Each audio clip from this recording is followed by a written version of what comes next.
What up, Razzballers? Welcome back to the Razzball Fantasy Football Show right here on YouTube.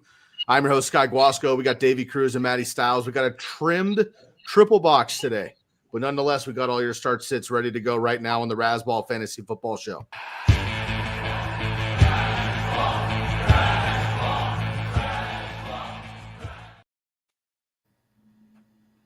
What's up, everybody? Welcome back. We got a couple guys on a bye week this week. Styles was out for the bye. Now we got Derek and Jeff on their bye. Cruz and I coming up here shortly as well. Hope everyone's having a wonderful, wonderful Sunday. Welcome to week 5. We've already kicked off across the pond in London town. We got the Vikings and the Browns away, and we got a big week 5 for you. Also got the MLB playoffs kicked off. That's been a lot of fun to pay attention to. All of us are baseball heads as well here, and of course the flagship for Razzball is baseball originally. So make sure you check out all that content over the offseason there as well. You can find everything Razzball at football.razzball.com on the website. All of our great articles and exclusive tools available to you for free. And of course, everything on X is Razzball NFL on X, and you can find everything right here on YouTube. Make sure to subscribe and hit that bell, and then of course on the podcast side as well. Gentlemen, good morning. We're already underway over in London. We're going to probably make this a trimmed show here this morning so we can get our lineups in, and we're already underway. But good morning. Dave, I'm going to start with you today. Something you're excited about in week 5, and how are we looking before we get into our pick'ems? Well, I'll tell you, the game I want to see the most is Philadelphia-Denver. I think both teams are mostly healthy, and I'm looking for a very, very competitive game there. It's a Philly's favorite at home, but it would be pretty close if it was at a neutral site, and it's got a decent over/under. So the bettors are looking for a good game.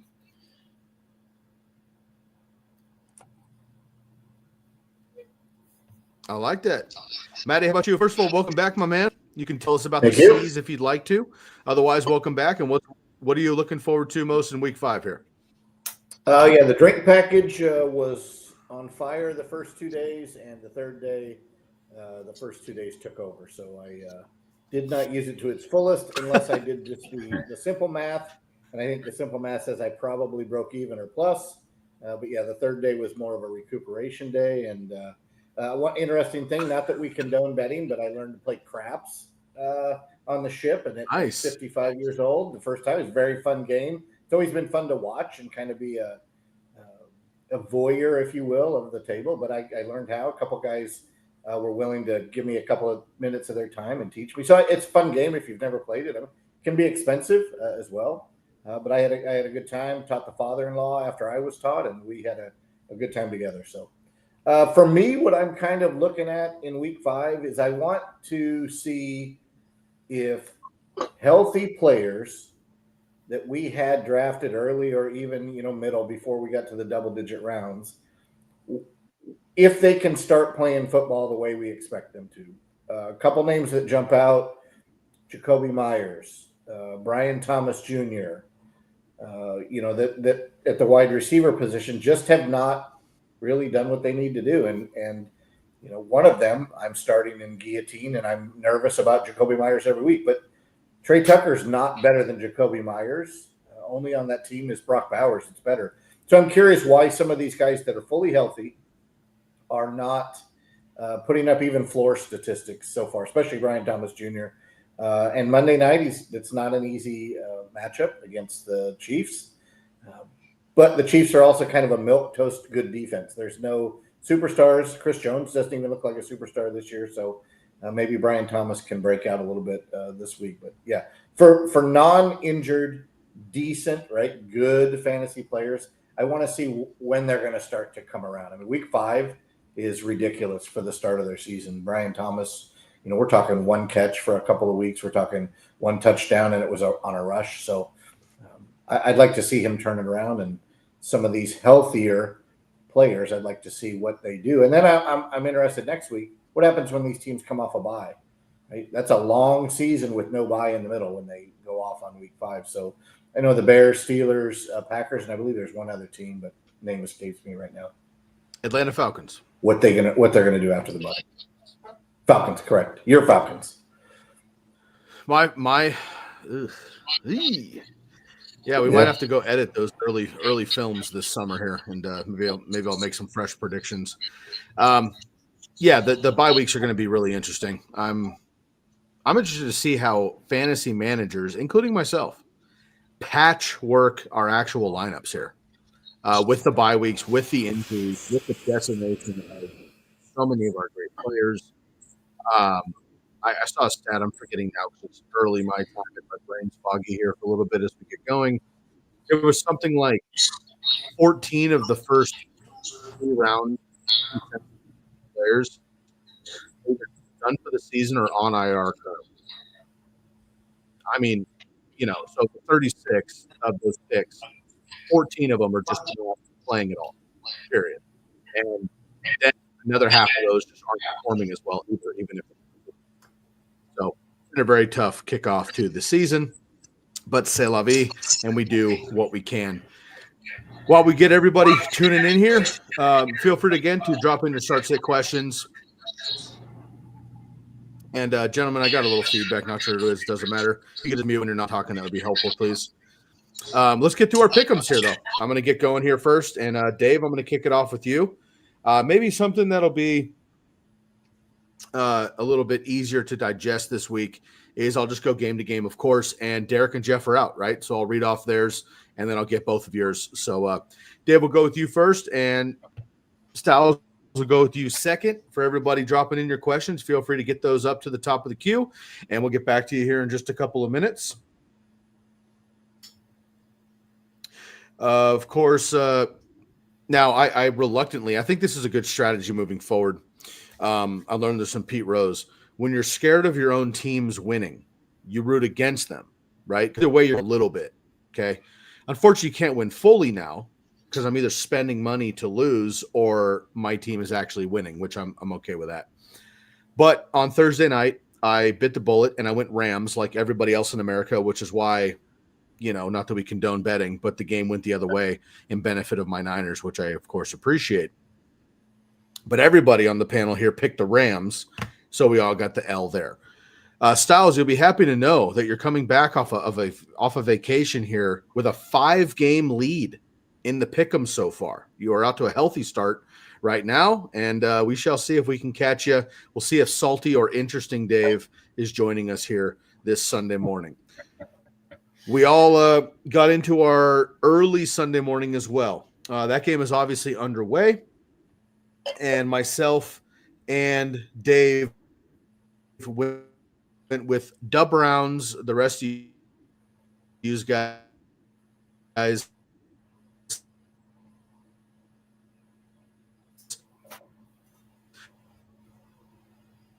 Is it just went me with the Vikings off the third quarter? Sunday round pick. But the 1 and 3.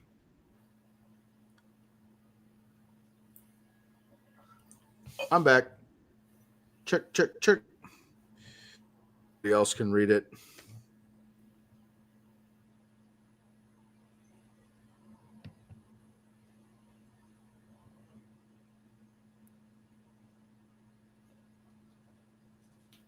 How we doing, boys?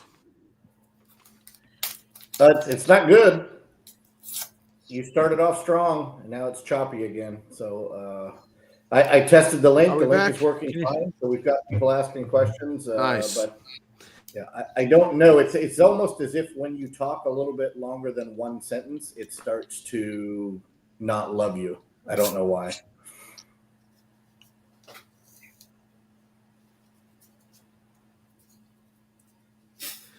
Yeah. Okay. Can you hear me now? Hit or miss.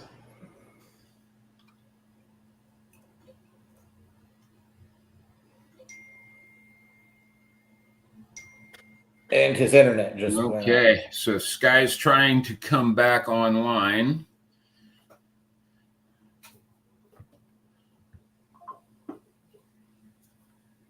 All right, I guess we'll go through the pick'ems. You got the sheet?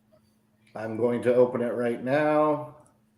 I think he was mentioning that you're the only person on Cleveland. Is that right, in the morning game? That could possibly be true. I just didn't like all the injuries on the Vikings offensive line. Yep. So it looks like you and Sky are in for Cleveland. All right. Let's move on to Baltimore at Houston. Actually, that game's in Baltimore, and they're underdogs, so that should tell you a little bit about the state of the Ravens. No Lamar Jackson. Derrick Henry hasn't been great. Yeah, no Lamar Jackson. Ronnie Stanley's hurt, their left tackle, and they're just a mash unit on defense. Yeah. I think the video or the board showed the other day they had 12 or 14 people that were out based on how many guys started the game that were out, plus how many they lost during the game. I think it almost doubled. And they weren't special teams gunners. They were significant contributors on both sides of the ball. Oh no, they're both of their edge rushers are out. Matabike. Roquan Smith is out. So interestingly, for the five of us, the only person that took Baltimore is Sky. Everybody else is on Houston. So then we have Carolina and Miami. Yeah, and I played with the idea of picking Carolina, but then the injuries started popping up. Chuba Hubbard's out. They're back on defense for the most part, but I ended up falling on Miami. They're just healthier. Yep, and I'm with you on Miami. Derek and Jeff have Carolina. Everybody is Sky, myself, and you have Miami. I just think they probably have more depth, and I think they're healthier, so that they're the better team. And Acham's probably going to be the lead dog for winning that football game. Tua and Waddle and Acham will just be better than Bryce Young, Dowdle, and whatever receiver decides to play the number one receiver today. Yeah, of course, Tyreek Hill's a big loss for them, but I think Waddle will be okay as the number one. They just need Malik Washington to step up. Yeah, and we'll see what they do with Nick Westbrook-Ikine. All he does is catch touchdowns, I think. That's it. All right, Indianapolis against the Raiders. Everybody is in on Indy, so we can jump over that game. Yep, and before you go on, Schefter just announced that Brock Bowers is out. So they're without Brock Bowers or without Michael Mayer. I think their starting tight end today will either be Ian Thomas or Albert Okwuegbunam. I don't know that any of them have, or either one of them have a dozen catches in their career, but maybe. All right, we have the Giants and the Saints, which is probably not going to be broadcast on too many TVs. Only Derek has the Saints. I think that he's probably hedging bets here and realizing the Saints are going to have to win a game sooner or later, but everybody else is on the Giants. The Giants and are relatively Cowboys. healthy. Yep. And their front five is fantastic. Their front seven is fantastic. So they can get after the quarterback. Rattler's not Joe Montana, nor is he as mobile as somebody like Daniels or Hurts or Lamar Jackson. So, I think that's why most of us are chalking with the Giants. Sky is the only person on the Jets, which leaves everybody else rooting for Dallas, which makes everybody else sick to their stomach. But alas, I think the Cowboys are probably the better overall football team, at least on offense. I don't know that the Jets can stop them on offense. Sometimes Fields. Not for me, but for you, yes.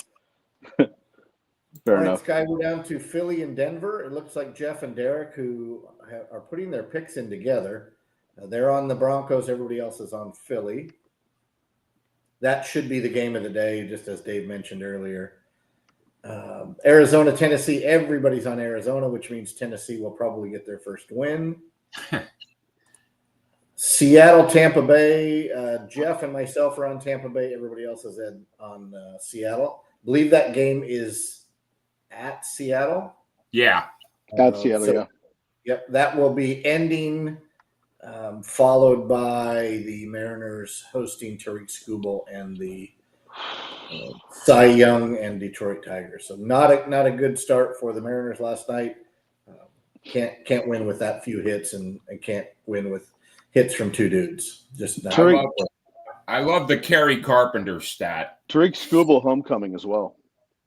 Yes. Kerry Carpenter hit a 2-run homer, and they flashed up on the banner that Carpenter was 5 for 11 against George Kirby. All 5 hits are homers. I will not be discussing that statistic today. All right, last 3 games: Detroit, Cincinnati, Chargers, Commanders, and Bills, Patriots. Everybody's on Detroit. Everybody's on Los Angeles. Everybody's on Buffalo. Monday night, we have 4 picks in. All 4 are Kansas City. We're waiting on Jeff to make his selection. He is a Jags fan.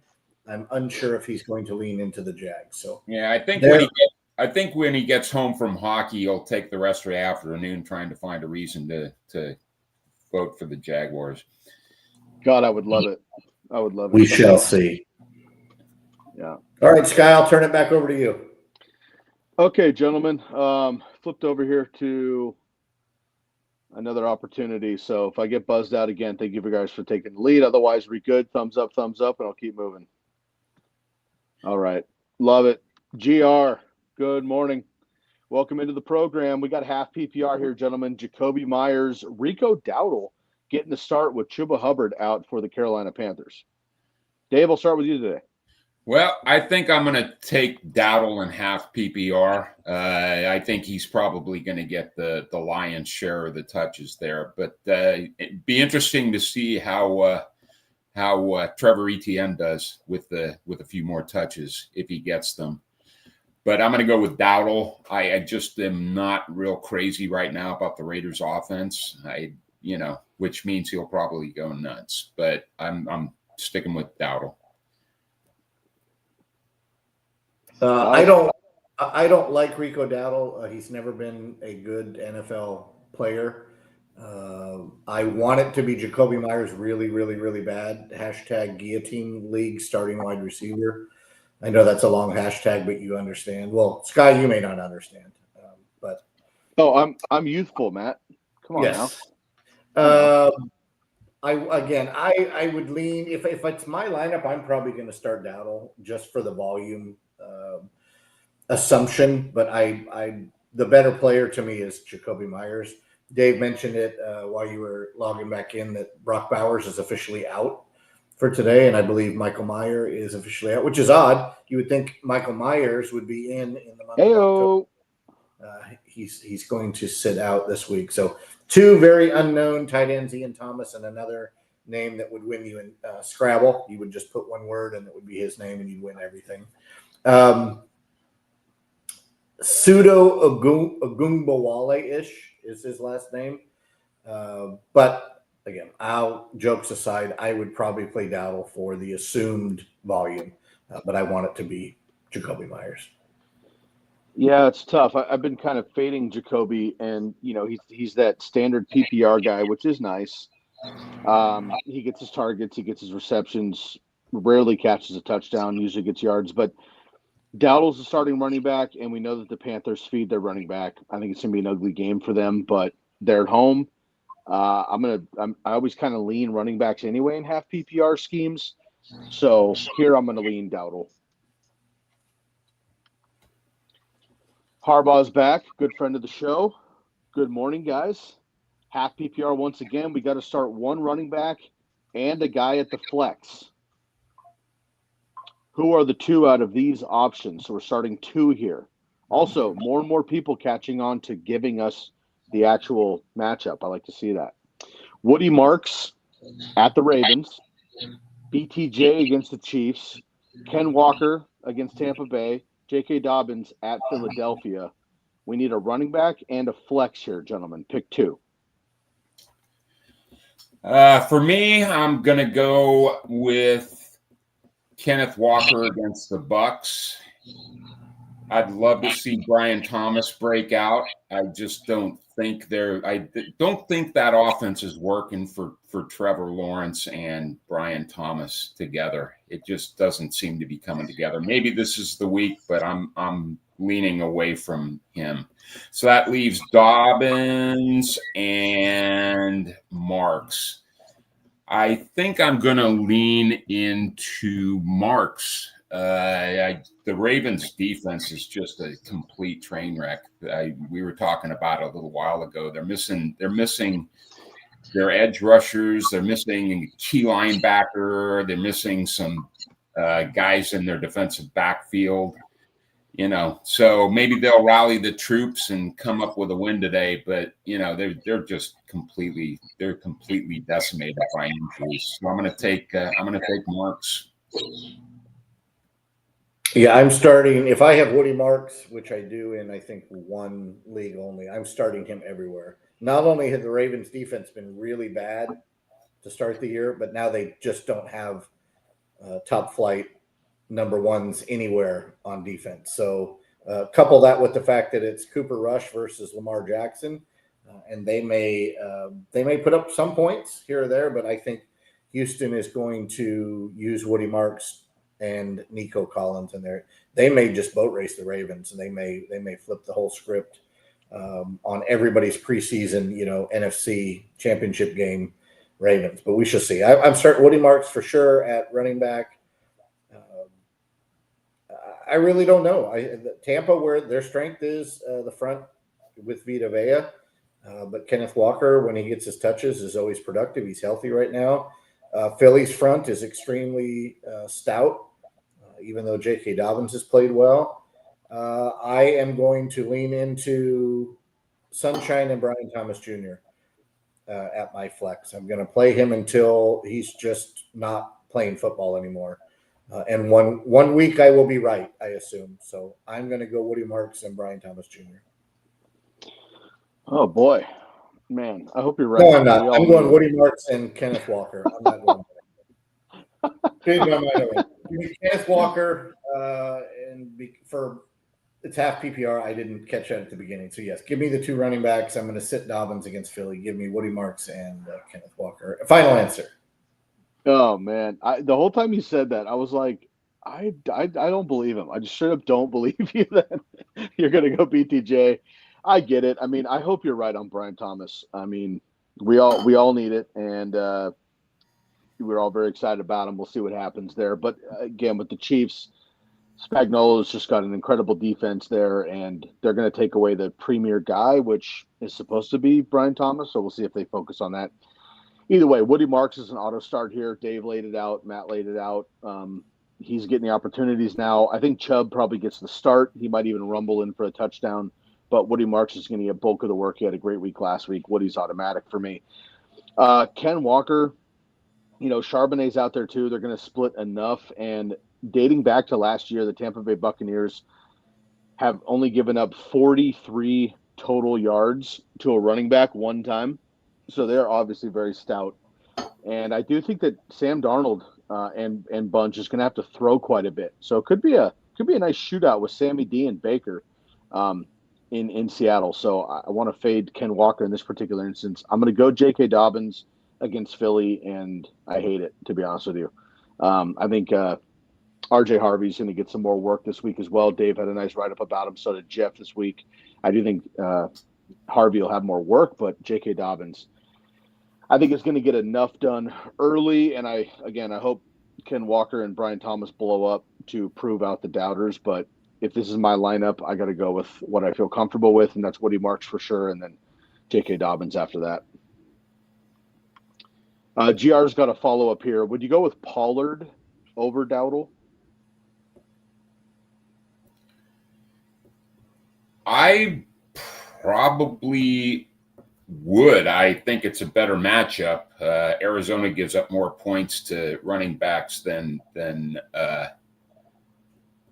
Miami does. So, I mean, it's not a ton, but it's a little bit of an edge. I know Spears is coming back, but I still think there's going to be plenty of touches for Pollard in that game. Arizona's not a real tough defense. It's probably the easiest defense that Tennessee has faced this year. So I'd probably go with Pollard over Dowdle. Yeah, I am. I'm lobbying the league to perform a Chad Johnson to Chad Ochocinco, and I think we should change Tony Pollard to Floor Pollard, and we start him when we need the floor. Yes, Spears is coming back, but he's not. I mean, what's he going to be in the first week back? It's probably break a sweat, ride the bike a little bit, make sure that everything is copacetic. And Rico Dowdle has never proven to be a viable fantasy asset. So give me Pollard. Yes, it's Tennessee. At some point, the NFL will require Tennessee to win a game. Maybe that's today because they want people to continue to tune in. Who knows? But I am not. When I have a true running back one on a team, doesn't mean that Pollard is a running back one, but he is the undisputed running back one for the Titans. Cam Ward can't get much worse. Or Dowdle, who is a stretch at a running back two, and the only reason he's going to get carries is because Chuba's not playing today. So give me Pollard with the as the running back one for Tennessee. Man, it's quite disappointing how ineffective Cam Ward is right now. Because if you watch film, you watch tape, and you love Calvin Ridley as much as I used to, it's just not Cam Ward's problem. The scheming is terrible. The coaching is terrible. The receivers are not doing well. The offensive line is non-existent, and he's getting smacked. He just has no opportunity. So I'm going to give him the full excuses on a personal level there. But I'm going to stick with Dowdle here, actually. Tennessee is a train wreck. I do like Pollard, but Dowdle's getting his opportunity. He was fine in Dallas last year in the 6 games he started. You know, obviously, Carolina is not a great team. They did beat my Falcons a few weeks ago, but that's a divisional rival. I can see this stuff happening quite a bit. I just think that there's going to be a lot of points in that game, hopefully, because there's decent offenses and terrible defenses. So I'm going to stick with Dowdle. And Matt, we have one vote already on your clipboard there. You can put GR down for Floor Pollard moving forward. Is this half PPR GR? I just want to double check. It is. Matt, in a half PPR, what is Tony Pollard's floor? Half PPR, his floor for me is probably 9. So would it just be, so you mentioned Ochocinco earlier. Again, Chad, big friend of the show. Would it be 9? Maybe Roman numeral, that's kind of cooler.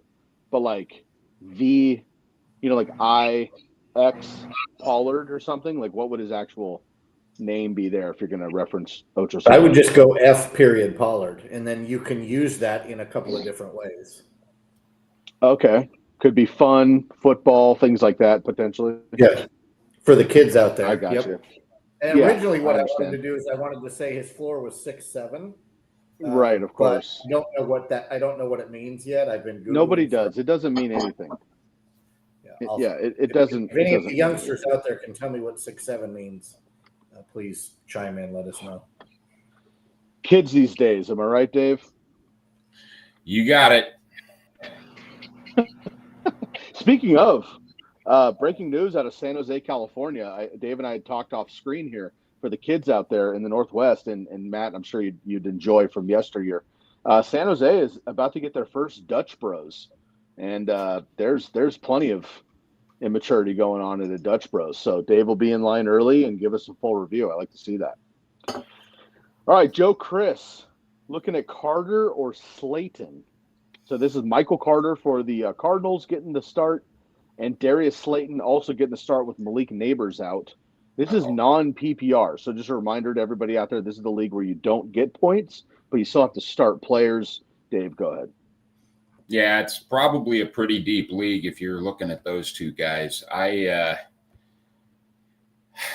don't know what to make of the Cardinals' backfield right now. It's Michael Carter, Bam Knight, and Amari DeMarcado. And I would expect DeMarcado, being there the longest, to probably be the lead back, although he could wind up just being the passing down back. So, you're kind of betting on Carter and maybe a touchdown, and kind of the same thing with Slayton. You're hoping for a long pass. It's did Neighbors get hurt last week or the week before? I don't remember. Last week in the second quarter. Yeah, so it's the first game without Neighbors. You know, you would expect Wandale to take over the wide receiver 1 spot. I guess Slayton would be the wide receiver 2. And you got a rookie quarterback. I don't know. I kind of want to lead in the running back, but I think I'm going to go with Slayton. I just have a better impression of his role. Guy, what did we do on Thursday night when I texted you and said, what do you think about Sterling Sharp versus Kendrick Bourne? We go Kendrick Bourne. Yeah, and so I dropped Sterling Shepard in 4 leagues. I started Kendrick Bourne, 24.2 points, which is wonderful. And that was in leagues that didn't give bonuses for first downs and things of that nature. So with that, I'm going to swing for the fences again. Reminder, Michael Carter was not on the active roster last week. He wasn't on the active roster with James Conner. He wasn't on the active roster with Trey Benson. So what this is somebody getting called up from the practice squad or signed off the street. If it was practice squad, and I don't think it was, that yeah, it was. It was practice squad. Usually the practice squad guy can come in and be the running back 1, but DeMarcado has been there for multiple years. He's got the better hands. Carter is brand new-ish outside of what he's been doing on the practice squad, which could mean he was the running back 1 for the scout team. So I'm going to swing for the fences again. I don't know why I say shoot. Swing for the fences with Slayton as well. And I assume that he's going to take over the Malik Neighbors role. Not to say that he is any way, shape, or form Malik Neighbors, but Slayton can take the top off of defense. Jackson Dart's going to want to make a splash again, right? He wants to keep his NIL money coming in. And I think that Darius Slayton provides that ceiling that Michael Carter doesn't. I see 9 for 35 and no catches for Michael Carter. And I see DeMarcado in a non-PPR league. I see DeMarcado probably more the 13 to 15 carries and falls into the end zone. Is the swing for the fences reference just Julio Rodriguez hype? No, it's more of any player not named Cal Raleigh or Julio Rodriguez. If they hear me out there, anybody in Seattle, they're free to swing at the first pitch if it's a strike. We wasted in fantastic. It's a football show. Never mind. The bullpen was phenomenal. A leadoff walk, a wild pitch, a dribbler, and we lose the game. So this was not a blowout. The fact that Tariq School had 14 Ks in his last game is nice because I don't think you're going to throw back-to-back 14K games. That was me knocking on wood. And even aces get smacked around once in a while. So let's hope that the guys with the mustaches in Seattle can turn this thing around. You got to win 3 or 4 now. And especially at home. Have to take advantage at home. I'm with you. Yep. Man, I agree with what you guys are saying, but the non-PPR destroys my excitement for wide receivers. It's just so hard. First of all, if you just had to go in a vacuum, like does Carter or Slayton have a better opportunity to score a touchdown? We don't predict touchdowns, but who has the better opportunity to score a touchdown? I'm probably just going to lean running back. I don't trust either one of the offenses. It's not necessarily good matchups. I'll lean running back. And then I'm thinking, okay, how about bulk yardage? Maybe Slayton gets the op there, but if Slayton goes for like 60 yards and Carter goes for 40 total, but he gets the touchdown, that's the edge there. So I'm reluctantly going to lean Carter. I think you guys have made it clear that Slayton is the 2-1 here. So that's our group vote. But just to play devil's advocate in non-PPR, I just kind of always lean running back. And I do think that Carter will get first and second downs. DeMarcado probably getting third downs. What we don't want for Carter is for DeMarcado to also get the 2-minute drills and we trust him in short yardage and goal line stuff, because Carter would be toast. And do you guys remember many moons ago when Michael Carter and Javonte Williams at North Carolina were a two-headed monster that crushed college football? They were both incredible at North Carolina. They came out, it was yin and yang, who's going to be better, yada, yada. And Michael Carter has completely I believe he was drafted first, if I'm not mistaken. but he has completely dropped off the map. And Javonte obviously having a resurgence in Dallas. So just interesting how they can go. But we're going to go 2-1 here, Slayton. But I just have to say my piece that I think the running back has the edge. Yeah, to me, the reason I lean Slayton is, like you said, chunk yardage, and he is PPR point agnostic. He's never going to have 9 catches, right? That's not going to – he's not Puka Nacua. He's not CeeDee Lamb. He needs to take the top off. He needs a 50 and a 30, and then he's at 8, and maybe one of them goes for a touchdown. But he's not great, right? Bob loves him. Actually, I think Bob hates him. But – yeah, and you're right. Michael Carter was drafted by the Jets. He was the number 1. Neither one of those guys at North Carolina was Natron Means. Discuss. No, fair. I love Natron Means in Jacksonville. Man. Do you know what Natron means? I do remember Chris. Go ahead. Natron means business. Was his I love that. Absolutely. I love the Chris Berman's nickname. I think it was like Natron Means blowing it up or something. He had a nice little it was Mike Allstott percussive run for my boy Natron Means. Shout out to our Jags fans out there enjoying a Sunday morning at the pumpkin patch, I'm sure. All right, so we're going to go Slayton 2-1 here, but it's going to be a little bit tough. We do have another question here from a loyal listener. PPR league here, gentlemen. We have Cortland Sutton going up against the Philadelphia Eagles, and then Chris Godwin, who had not 1, not 2, but 10 targets in his return last week, accidentally only caught 3 of them. Do we see a resurgence from Chris Godwin, or does Igbuka remain that guy up in Seattle in what could be a shootout? I'll stay out of this one. I'll just let you guys debate. But PPR, Sutton or Godwin?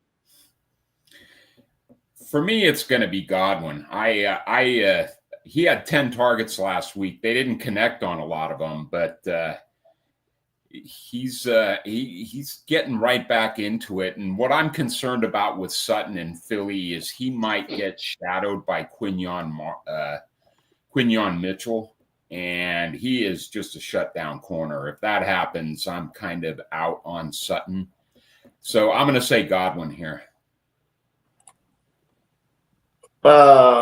I dislike who Sutton's going to be lined up against, even if it's Cooper DeJean or DeJean, whatever we want to say, or Mitchell. Both of them have proven to be very good. They don't necessarily need to travel because both are good, but Dave's right, he could travel. I think what Denver would need is Mims to do something special. Troy Franklin, right? They've got to come out and make it. And Evan Ingram, Troy Franklin, Marvin Mims, we have to pay attention to all 3. The running game, we have to pay attention to Harvey out of the backfield, which would make the defense a little bit more on their heels than press coverage and take Sutton out of the game. But I'll tell you what, my home league, I'd be 3-1. Derek and I would be 3-1 if we start Sutton in week 2 where he went off. For me, it's start your studs. Last year, Godwin was the number 4 overall wide receiver before he busted his leg or his ankle. But he's not the start your studs guy yet. 10 targets is awesome. I don't know how many of them were actually catchable. Baker had a rough first half. Baker usually only shows up for the second half. Second half of the fourth quarter? Yeah, exactly. And somehow still puts up 30 fantasy points. I don't get it, but I love it. I think the matchup favors Godwin. I don't know that I have the eggs to sit Sutton. What I would try to do is maybe start both, and maybe my flex player isn't currently as awesome as either one. That's not the case. Yeah. Yeah, it's Amari and Hampton is my RB4. I'll put it that way. So your flex is full of running backs. Yeah. Are you or the person, the hypothetical person that sent this question in? Do you believe that Denver can effectively run the football against Philadelphia? Not necessarily. Then they have to do what? They have to throw it, and they're going to throw it often, which is what I'm leaning toward. But oddly enough, you don't think of Seattle as a stout rushing defense, but this year so far they have. It's only 4 games. I get it. They haven't had crazy competition yet, but they have not allowed a rushing touchdown. They are allowing the most receiving yards and receptions to running backs, however. So I do think Baker has a nice day. Therefore, I think Chris Godwin does. And I want to enjoy Chris Godwin while I can, because Ibuka is Ibuka and Mike Evans is going to come back eventually. Your boy Shepard is playing well. And Bucky's out for 2 weeks. Go Ducks. But the other running backs, we'll see. I'm surprised we're not getting a lot of questions about Rachaad White and sorry, the name is Sean Tucker. Thank you. I had Michael Carter stuck in my brain. Sean Tucker in my in the queue as well. We're not getting a lot of questions about those guys, but I do think I'm gonna ride with the opportunity share, and certainly Cortland Sutton is far more than a touchdown or bust TD reliant wide receiver. He's more than that. But against Philadelphia, he might be. And Chris Godwin could rattle up 6 catches for 70 yards and might have the same stat line as Cortland Sutton with a touchdown and low yardage. And if Chris Godwin falls in, I think we'll be okay. So we'll see what happens. Chris Godwin is, coming up here, so I'm going to have to pick here in a second, but I dig it. Well, Godwin doesn't play till this afternoon, but Denver, right. When does Denver play? Early. Denver's early. It's in Philadelphia. Yeah. There you go. Yeah. So, and I here's the reason I don't think we're getting Rachaad White questions, because he's 75 cents on the dollar to Bucky. Right? Rachaad White's a pretty darn good football player, and the offense is meant for both of them. Yep. The offense was really the same offense when Bucky came in. He was just better at it last year. But Rachaad White can run between the tackles. Rachaad White can catch the football. Baker knows who he is. He knows what he can do. He can also pass protect. I think he's going to absolutely get run into the ground today, right? He's going to have so many touches, which is, if you had Bucky and you added Rachaad, there is no question. That is a plug and play. That's probably why we're not getting questions on do I start Rachaad White. And by the way, if you added Rachaad White, even if you didn't roster Bucky, guess what? You rostered somebody else that went down, right? Trey Benson, or you've got somebody that's not playing well, Trevion Henderson, whatever it may be. Fumble Rondre. Does that work anyway? Let's see. What, maybe Rafumdre? Yeah. Rafumdre? Yeah, we'll have to work on that one offline. Take that to the lab. Sure. Yeah, I mean, he's no Derrick Henry, if you know what I'm talking about. But yeah. What do you think? Start, sit Derrick Henry. Yardage, touchdown, no fumble. What do you guys think today, Derrick Henry? I don't know how you could sit the guy with all the injuries at running back in the buys. Oh, God. Yikes. Yeah. Getting a little nervous. And not gonna lie. And Cooper Rush is the quarterback. I think if they can keep it away from him, they'll try. Matt, you'd like this one. I meant to send it to you, and I just haven't on my 4 hours of sleep. But it was a Sean Alexander, 2006, I'll say. Shout out. He was the last running back with 40 touches in the game. And which is surprising, actually. I know we don't do that anymore in the NFL, but like LaDainian Tomlinson wasn't that guy, at least not after 2006. And then Christian McCaffrey, Derrick Henry, these kind of guys, Adrian Peterson also didn't have those numbers. But anyway, Derrick Henry is on this graph. It's Sean Alexander, 40 touches in the game in 2006. Derrick Henry is the next 11 names in touches. He didn't make 40. But he's up at 28, 29, 30, 35 almost from days in Tennessee. So we'll see if they just do that. And shout out to Sean Alexander's wife, because she's at the top of the list with 14 kids, followed by, I believe, Mrs. Phillip Rivers. And then it would be who is Tyreek's crew. Yep, and then the dude that was the defense, Antonio Cromartie. It's got to be in there. Mm-hmm. Yeah. Yeah. Doing work, man. Respect. I appreciate that. And it's big. We haven't talked Halloween costumes yet, gentlemen, but of course we'll be doing that shortly.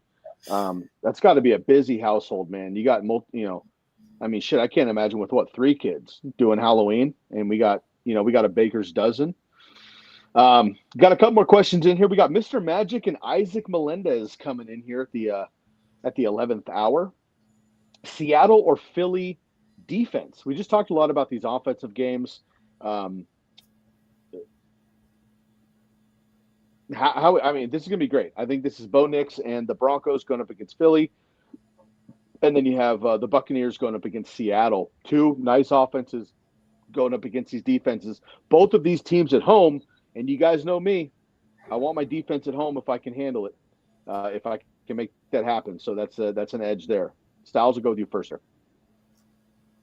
I'm going to lean Seattle. I think it's a closer game, even though it could be high scoring. But I think Baker tries to extend a couple of too many plays, and he is known and to throw an interception or 2. He doesn't care. He's a gunslinger. He's going to continue. Got a little Favre in him. He's got a little Favre in him, and guess what? Favre threw plenty of pick sixes.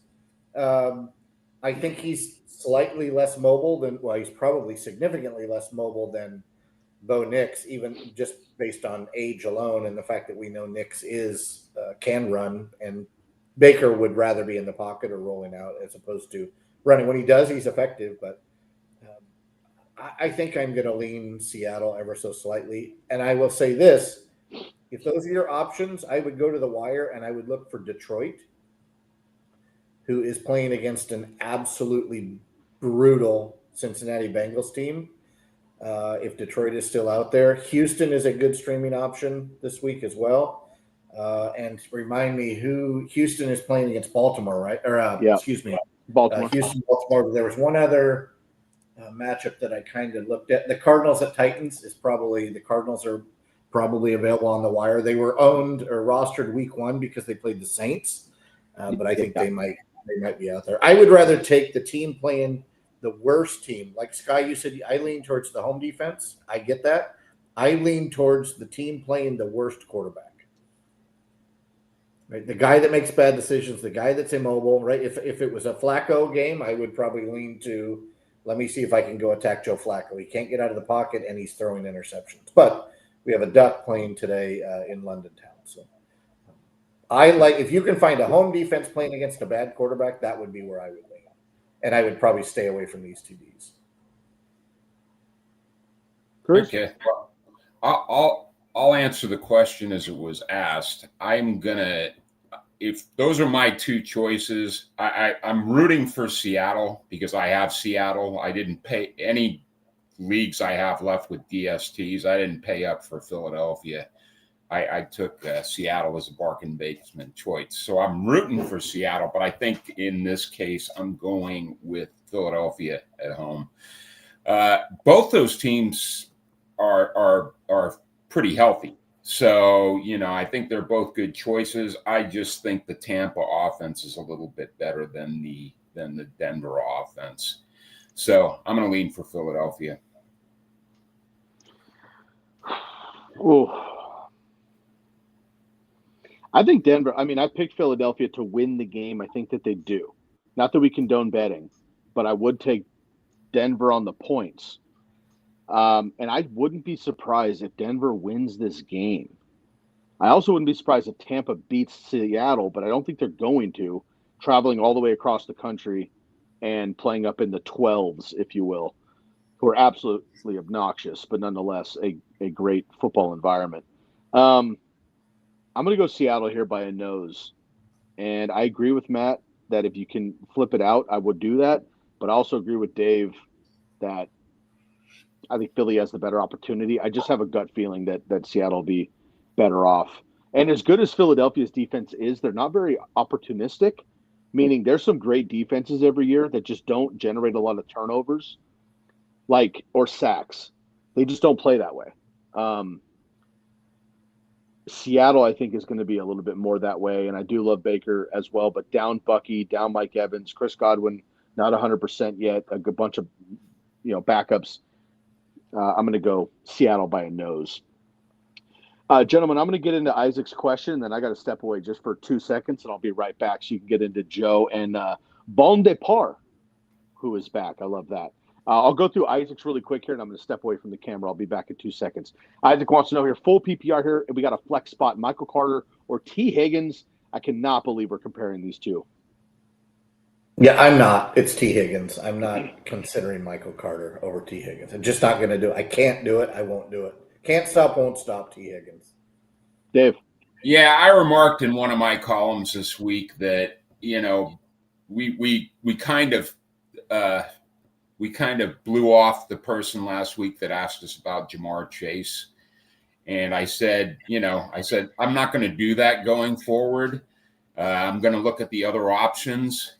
And I know T. Higgins isn't Jamar Chase, but Michael Carter to me is not, until he shows me he's a fantasy option against T. Higgins. It's just no question. T. Higgins has got the floor and the ceiling for me. So I'm taking Higgins here. Yeah, and I'm okay to be wrong with T. Higgins. I'll start him, and if it doesn't work, fine, whatever. I'll start Michael Carter next week. I'm okay being wrong with T. Higgins. Isaac, I gotta tell you here, Isaac. For me personally, you're getting bailed out here because this is PPR. If this is half or non-PPR, I'm probably going to go Michael Carter, and I hate it. I hate it. But we just mentioned Detroit's defense against Cincinnati. I don't like that at all. I think Goff, even outside on the road, could put up a 50 burger today, which I think happens. Big day for David Montgomery. Anytime touchdown, no question about it. Probably 2. We'll talk about that later. Not that we condone betting. I'm going to lean T. Higgins here, but again, it's on catches and yardage. I'm not thrilled about touchdown opportunity for him. So we're going to go T. Higgins, but I think reluctantly. And if you're talking about these two guys, you're in a tough spot anyway, Isaac. So we wish you guys the best. I'm going to stay out of this here. We're discussing Ricky Pearsall out of our lineups, and my Falcons on the bye here. So you can't use Drake London either. So that makes me sad. Gentlemen, I'm going to step away. I'll be back in just 2 minutes. All right. Poor Joe Chris. He drafted in a league where the players were listed alphabetically, and he clicked on Sam Ehlinger instead of Emeka Ibuka, which has got to just haunt him every week when Ibuka goes off and he has to set his line. Just brutal. Bon Depart, did we ever find out what the translation to that is, Dave? I don't know if this person. I did not look up the translation of Bon Apart. All right, I'm going to do that right now. Yeah. You go ahead and address the question, and I'll catch up with you with my answer when you're done. Yeah, I think in half PPR, the guy that I know the best, the guy that's trending upward in a pretty good offense. I know it's a tough matchup. I just said I like Philly better than Seattle defense. But half PPR, I think I'm going to go with Harvey here. Don't know how the DeMarcado, he's probably going to be the top guy, but I don't know what that means in half PPR. I like the way Harvey's touches are trending. I mentioned in one of my columns that he's getting nearly as many touches now as J.K. Dobbins, and it didn't start when the game started getting out of hand. He was in on the early series and contributing right away. So I think it's pretty much time. It's Harvey time in Denver, at least as a flex player. So I'm gonna go with Harvey. 100%. I'm going with Harvey as well. Bon Depart translates from French to English to mean separate band. So dope. I know. I looked it up, but is that a name? Is it a band name, Matt? That's kind of obvious, though. It's pretty much spelled that way on the screen. So yes, I guess what my French isn't as sharp as it never was. So sure, the translation is quite solid. I'm going to go Harvey here.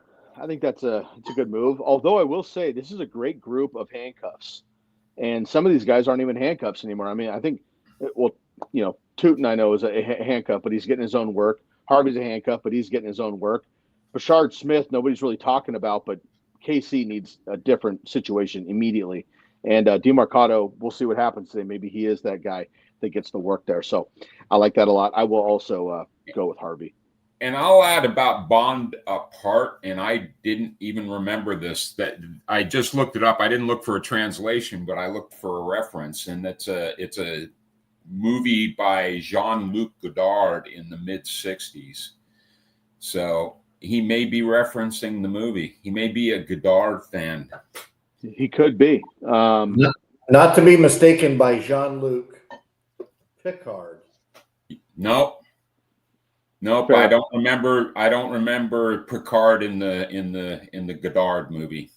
I believe you are correct. I have not seen either, but I believe you're correct. Yeah. I was more into Pink Floyd in the '60s, so I wasn't watching too many movies back in that day. Start one here. He's back. I'm officially on record as not being a Trekkie. However that lands with the audience, let it be. But well, I am not. I'll throw this out there because my band is a bunch of nerds. I'm like a football sports nerd. They're like an all of the other things nerd. There's a couple pretty serious Trekkies, right? We don't throw shade here on the program, Matt, as you know. So if you are a Trekkie, you're welcome. This is a safe space for Trekkies, if you will. However, within the Trekkie community, Matt, I believe there's a next generation battle as well. So there's some divide even in the Trekkie community. So, they could be throwing bows. So Dave knows what I'm talking about. I could tell by that smirk right there. He knows what's going on. Bond Apart is back here. We're going to start 1.5 PPR. That's Juwan Johnson, Mason Taylor, Tommy Trumbull, and Cade Otton, who, correct me if I'm wrong, Matt, as you're a big fan of the Buccaneers and Cade Otton himself. I don't think we've mentioned Cade Otton's name a single time on a Sunday starts it so far. No, he will get his when it's time, right? He turned it on middle to late of last year, but they just, for whatever reason, have not been looking at the tight end. And I'm not sure why that is, right? Especially with Mike Evans going down. Maybe that coincided with the Godwin return, but Cade Otton, when those other players recovered, he was really good last year. Good hands, good blocker. And maybe that's what, the offensive line had injuries. Maybe he has played more as an inline blocker than he has as a pass catcher. But I'm with you. No, I don't believe we have mentioned him today, at least not in a question-answer period. But he appears relevant this week. Yeah. For me, last week it would have been easy. It would have been Juwan Johnson. But all of a sudden, the tight end room in New Orleans is crowded with the insane. With the return of both Taysom Hill and Foster Moreau. And Juwan Johnson's banged up. He came into the game questionable. Tommy Tremble is an interesting name. He had a good game last week. 8 targets, 5 receptions, decent amount of yards, but he's only had that amount of targets and that amount of receptions one other time in a 5-year career. His best season is 23 receptions for 240 yards in 2024. I just don't know that he will continue getting volume. So I actually like the way Mason Taylor is trending right now. He's been picking up touches for the last 2 weeks. I think he's becoming a bigger part of the offense. So I'm going to take Mason Taylor here. I'm 100% on Mason Taylor as well. 100%. Yeah, likewise. Dave broke down everybody else, and the same. I mean, I saw it come across my phone yesterday, the Taysom Hill thing. I thought at minimum he was out for the year. Just whatever. And then B, he's 34, and in real life, right? You're still a youth figuring out your life. In NFL, you are way out to pasture unless you're a quarterback or a kicker. And this dude is kind of a quarterback, is back. And not only like activated to start a 3-week, 21-day yada yada that we hear all the time. Dude's just in the lineup. We know what that means. You could bench Alvin Kamara, number one, And B, this dude's going to have 2 touchdowns and 47 yards receiving and passing and rushing. So pretty incredible there. And Foster Moreau's not amazing, but he had some decent time there with the Raiders. So he's a weapon as well. He's Mason a solid blocker, and he just goes out there and does his job, and he catches passes sometimes. I just think they're going to both eat into Johnson's time. I agree. I do like Tommy Tremble a little bit. He's a guy that I have a way deep bench stash, but I want to see it happen more there for the Panthers. Cade Otton's great when he gets an opportunity, but there's so many mouths to feed in Tampa, as we mentioned. So Mason Taylor's no question about it. And with the quarterback as good as Justin Fields, it's automatic. Am I right? Yeah. See, Matt knows. Yeah. Oh, yeah. Matt's Okay. a big fan of Fields and Caleb Williams. Hey, both of them are crushing, just like Matt said. I like to see that. We're here to help people. We like that. All right. We got another one here from a loyal listener. Let's read this off. Dave, I'm going to let you kick off here. We got a super flex question here. A full PPR tight end premium, all flex league, my absolute favorite format, folks. I don't do that because I'm a company man. My favorite is a super flex with 2 quarterback spots and then a full flex league. I think it's a lot of fun. Interesting scoring here. This is the Scott Fish Bowl 15. Shout out to our boy Scott Fish. Start 3 here. We got Kareem Hunt, Evan Ingram, Chig Okonkwo, Hollywood Brown, Hunter Renfrow, Chris Moore, and Noah Fant. If you need to Google a few of these players first, Dave, feel free to take your time. Otherwise, we need a PPR league. We need to start 3 of these players. Yeah, I know all of them. I know Renfrow had a big week 1 week, but other than that, he hasn't done too much. I'm going to start Hollywood. I like Hollywood this week. Prime time. I'd like to say Chig, but I'm hearing now that Calvin Ridley may be able to play today. I don't know how much he's going to give them. So you know what? I'm going to go with Chig over Evan Ingram. And, with Kareem Hunt, actually Kareem Hunt is at least the running back 1B there. And to me, he's the goal line guy. So out of these guys, I'm just concerned that Ingram isn't even playing 50% of the snaps. I know he's the pass catching tight end in Denver. Philadelphia is very tough against the tight end position. They're only allowing less than 6 points a game in PPR. I'm going to stick with Hollywood Chig, and I don't love it, but I'm going to go with Kareem Hunt. Boy, I have to echo your sentiments exactly, and I also am not excited about them. So, all right. So that changes said. for me, right? I love Evan Ingram, have for years, especially when he was with the Jags. I envisioned when I set my original lineup, even though Baum and the other linebacker in Philly, the name escapes me, and the strong total front 7. I thought, okay, well, what if it's a 20-0? Philly gets out 20-0, 20-3. They have to throw. Could it be an Evan Ingram 11 for 75 game? And in Scott Fish Bowl, 11 for 75 from a tight end is like 4,000 points. Or is it Chig? You just hope that Chig does what Chig's supposed to do. Cam Ward finds a way to get the ball to him.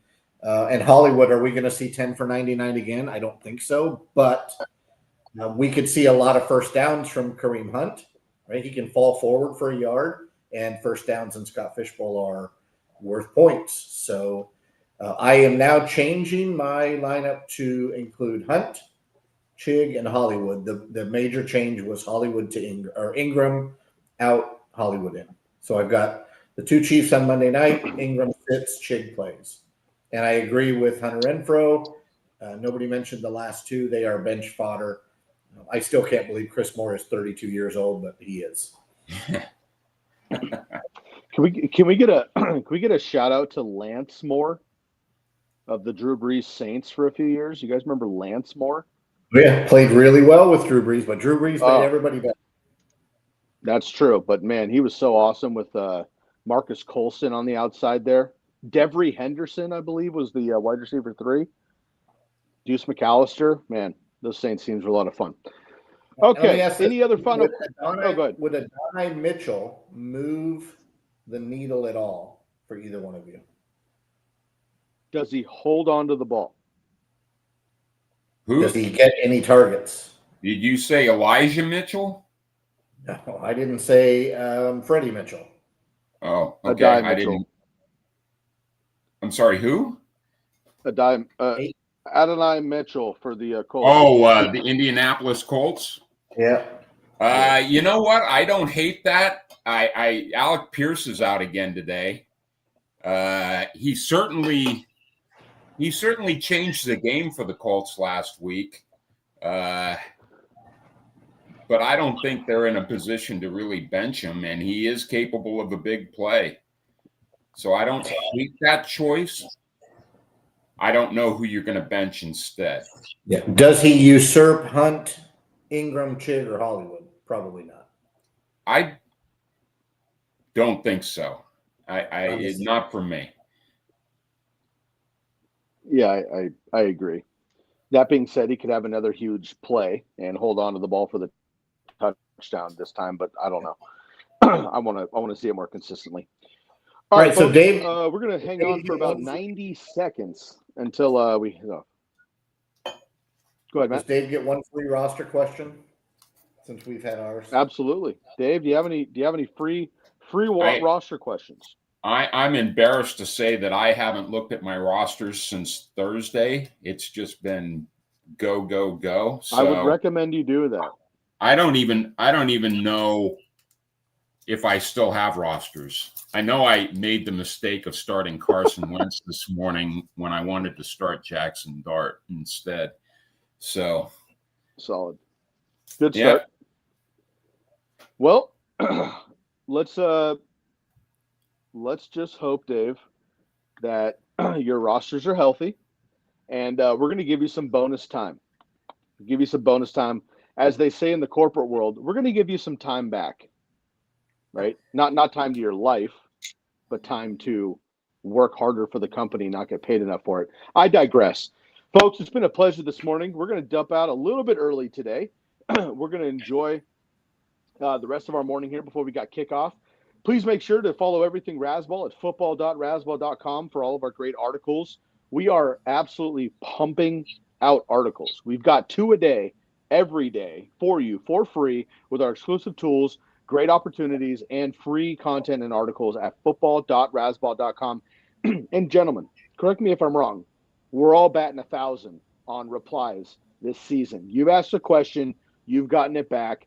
Dave tends to have 7 or 8, 9 message threads with our boy Beans and some others as well that go back and forth for roster construction. So please feel free to jump in and leave comments. We are always there for you to reply. If you miss us in the articles for some reason, you can hit up Cruz at Cruiser128 on X, and you can also hit up Styles, of course, at Styles08, myself at Sky Guasco, everything Razzball at Razzball NFL. Make sure to hit the button and subscribe right here to YouTube. And, of course, you can find us on the audio side at the podcast level with the Razzball Fantasy Football Podcast. Always a pleasure, never a chore. Jeff and Derek on bye this week, enjoying some family time. They should be back hopefully soon, and we will enjoy the rest of our time. For Matty Styles and Davey Cruz, I'm your host, Sky Guasco. Hope everyone has a wonderful, wonderful rest of your Sunday. Enjoy your football, everybody. We are out of here.